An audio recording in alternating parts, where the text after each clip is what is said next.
એની રીતે પર્સનલ એનું બધું છે અને પોલીસ કેસ ને બધું કર્યું છે, તો મનસુખ ને આની અંદર ક્યાં પડવાનું જરૂર? મનસુખ ક્યાં આવડો મોટો મોદી નો દીકરો છે, તમને કેન્દ્રીય મંત્રી છે કે ઈ કાંઈ કેમ વાંધો થઈ જાય? નહીં. જો મારી વાત સાંભળો, તમારી હા. મંજૂરી હોય તો આ ઓડિયો હું રેકોર્ડિંગ ચડાવું તો તમને કઈ પ્રોબ્લેમ અને નથી? અને બીજું, આ ઓડિયો તમને મેં માત્ર ને માત્ર હિન્દુ ધર્મના આપણા દેવી દેવતાના પસ્તક જાગૃતતા માટે કર્યો છે કે આવા મનસુખ જેવા યુટ્યુબર ઘણા જેવા પેટ મેલા કે જેનથી શેતીન રહેવાનું.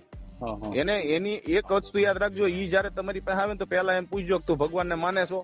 પહેલો જ પ્રશ્ન. આ ઓડિયોમાં બે વ્યક્તિ વચ્ચે ડિબેટ કરવામાં આવે છે, જેમાં કહેવામાં આવે છે મનસુખ રાઠોડ આપણા ધર્મ અને જાતિ વિશે ખરાબ કહે છે.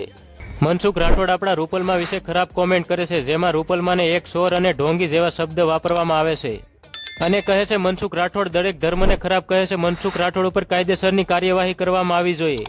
આ ઓડિયો અંત સુધી સાંભળ્યો, તમને પણ હકીકત જાણવા મળશે. તમારા એક લાઇક અને સબસ્ક્રાઇબથી અમને સપોર્ટ મળે છે.